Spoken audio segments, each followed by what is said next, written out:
Olá, eu me chamo Bruno Augusto Maris e sou mestrando em estomatopatologia pela Faculdade de Odontologia de Piracicaba e eu vou falar um pouco sobre o diabetes na odontologia. A diabetes é uma doença crônica que ocorre quando o pâncreas não consegue mais produzir insulina ou o corpo não consegue usar a insulina produzida eficientemente. A insulina é o hormônio que regula a glicemia sanguínea, e a hiperglicemia é um efeito comum da diabetes descontrolada, podendo levar a sérios riscos para os principais sistemas do corpo, principalmente nervos e vasos sanguíneos. Bom, em 2014, estima-se que 8,5% dos adultos com mais de 18 anos tinham diabetes no mundo, e em 2012, a diabetes foi a causa direta de 1,5 milhões de mortes. A Organização Mundial da Saúde estima que no mundo 422 milhões de adultos têm diabetes, o que significa uma pessoa diabética a cada 11 habitantes no mundo. No Brasil, em 2015, estimou-se que 14,3 milhões de pessoas tinham diabetes e metade dessas pessoas ainda não foram diagnosticadas. A outra estimativa prevê que em 2040 esse número vai quase dobrar, chegando a 23,2 milhões de diabéticos no Brasil. A população diabética representa 9,4% da população brasileira, o que representa um gasto de 21,8 bilhões de dólares com saúde para o tratamento tanto da diabetes como dos efeitos adversos que a doença causa em outras partes do organismo. 130.600 pessoas morreram devido ao diabetes em 2015 e cerca de 30.900 crianças têm diabetes tipo 1. Bom, como a maioria já sabe, a diabetes é subdividida em dois principais tipos, que é o tipo 1 e o tipo 2. Tendo o tipo 1 representando 5 a 10% dos casos, e sendo autoimune pela destruição imunomediada das células beta do pâncreas, causada por fatores genéticos e ambientais, e também pode ser idiopática. Já a tipo 2 representa 90 a 95% dos casos, e é causada por defeitos na ação e secreção da insulina e na regulação da produção hepática de glicose. Outros tipos de diabetes incluem a diabetes gestacional, que, como o próprio nome diz, ocorre em mulheres grávidas, além de outros tipos de diabetes que são formas menos comuns, cujos defeitos ou processos causadores incluem defeitos genéticos na função das células beta, defeitos genéticos na ação da insulina, doenças do pâncreas exócrino e etc. E esses tipos são bem específicos, ou seja, dependendo da mutação que o paciente tem, ele vai ter características próprias daquele tipo de mutação e, portanto, não são incluídos em nenhum outro tipo. Bom, o diabetes tipo 1, como eu já falei, é causado pela deficiência na produção de insulina pelo corpo, portanto, requer a administração diária de insulina e sua causa é desconhecida, portanto, ainda não pode ser prevenida. Os principais sintomas são poliúria, que é o ato de urinar várias vezes ao dia, polidipsia, que é beber muita água, fome constante, perda de peso e distúrbios na visão e fadiga. Geralmente ocorre antes dos 40 anos. Já a diabetes tipo 2 resulta do uso ineficaz da insulina pelo corpo.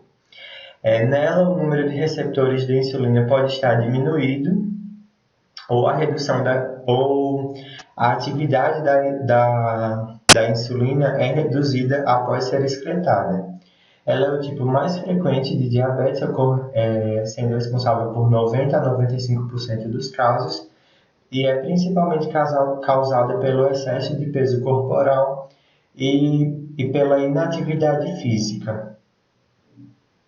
Os sintomas são semelhantes aos sintomas do diabetes tipo 1, porém são menos evidentes.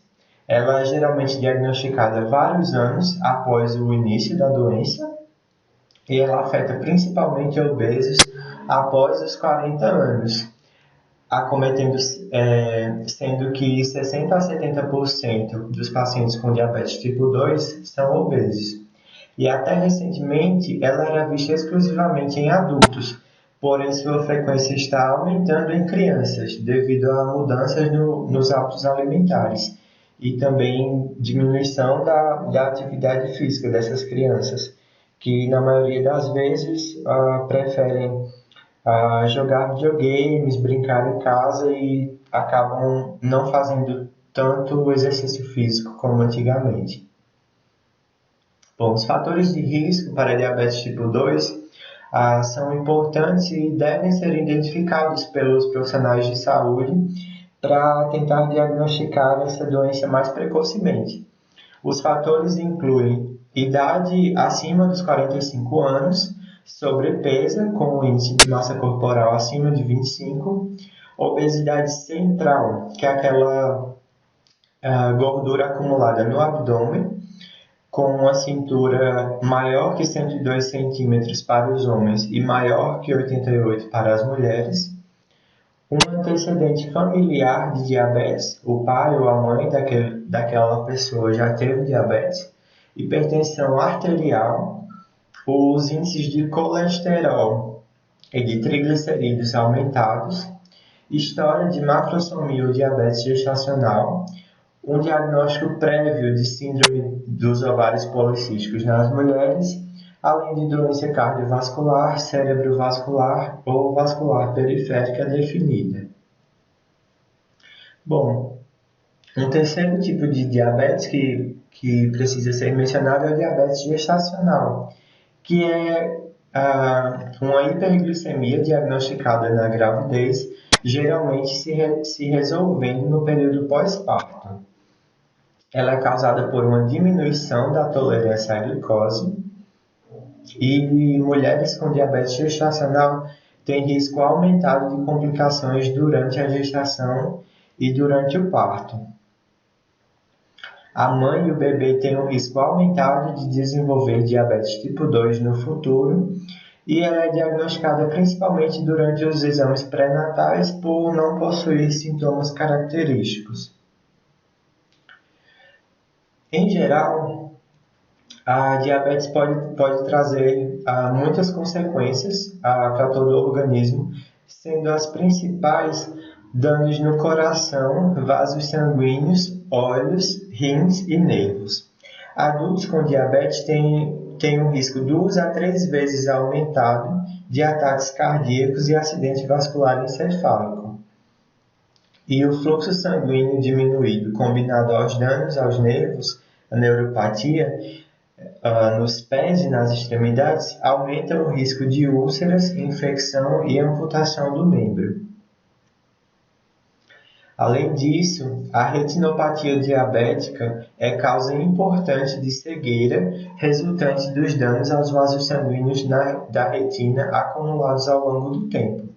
2,6% de todos os casos de cegueira no mundo podem ser atribuídos à diabetes.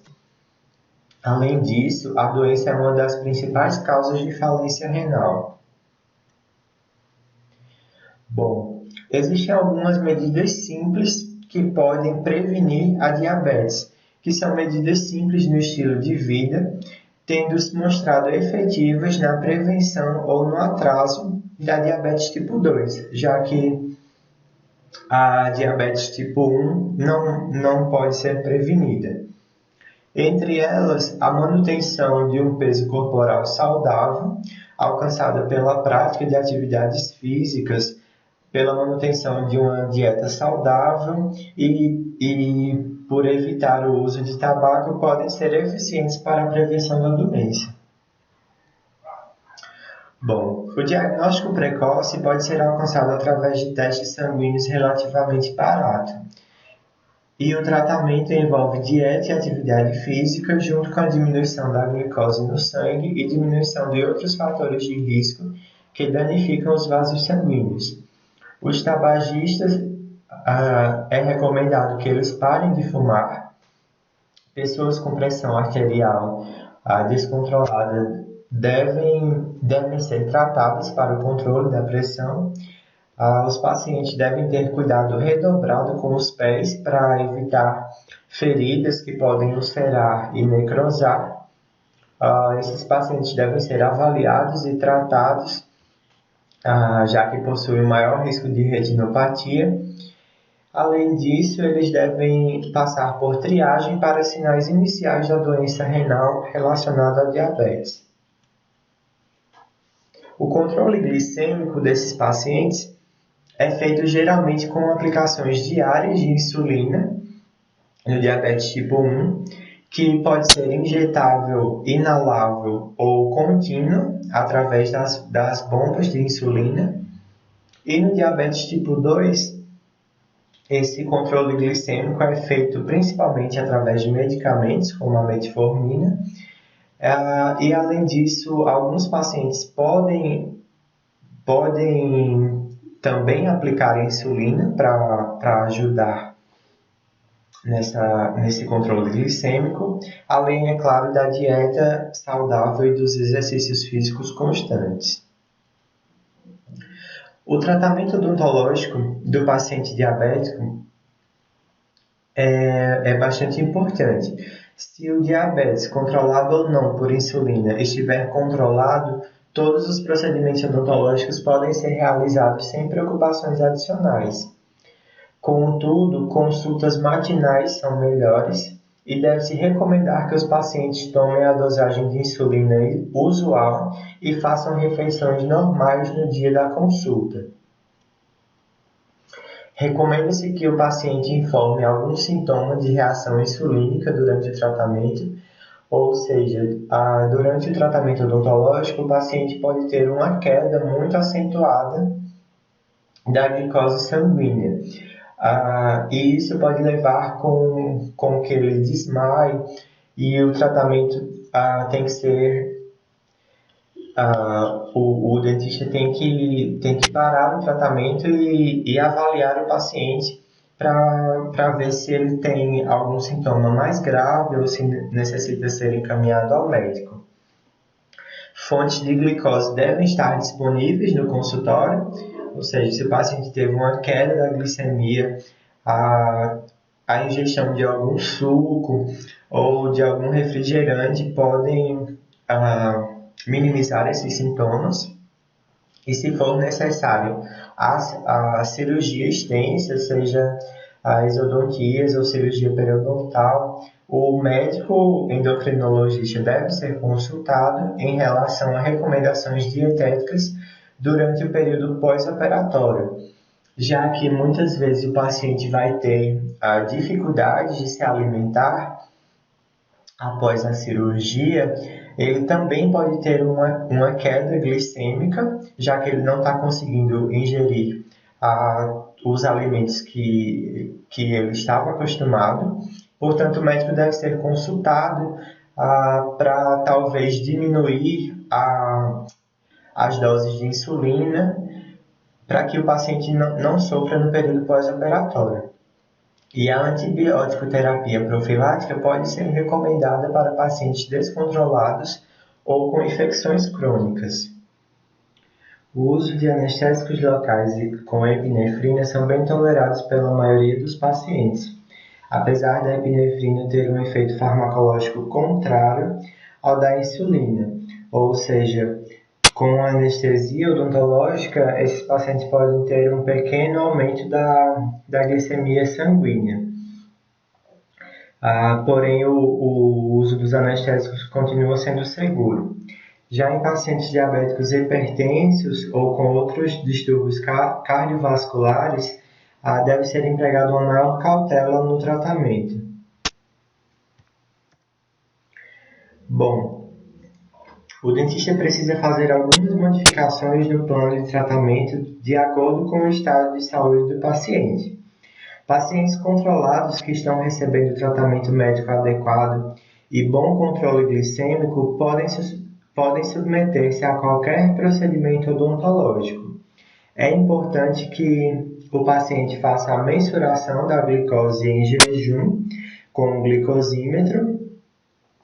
Portanto, pode ser interessante que o dentista tenha o aparelho no consultório. Se a glicose for menor que 70, deve-se adiar o tratamento odontológico eletivo ou administrar carboidratos, porque esse paciente está com a hipoglicemia. Já se ele está com mais de 200 miligramas por decilitro de sangue, deve-se também adiar o tratamento eletivo ou administrar uma hipoglicemiante, que pode ser a insulina, ou encaminhar o paciente ao médico. Esses pacientes diabéticos apresentam algumas complicações e manifestações bucais. No meu caso da xerostomia, infecções bacterianas, virais e fúngicas, retardo na cicatrização, incidência e gravidade aumentada de cáries, gengivite e periodontite, abscessos periapicais e a síndrome da ardência bucal. Bom, existe uma relação, como nós sabemos, entre a diabetes e a doença periodontal. Clinicamente, a gengivite e a periodontite são mais agressivas quando comparados a pacientes em circunstâncias normais, com a mesma quantidade de placa, e o tratamento deve envolver meticuloso controle de placa e instruções de higiene oral. Bom, existe uma relação de troca entre a diabetes e a doença periodontal, sendo que a diabetes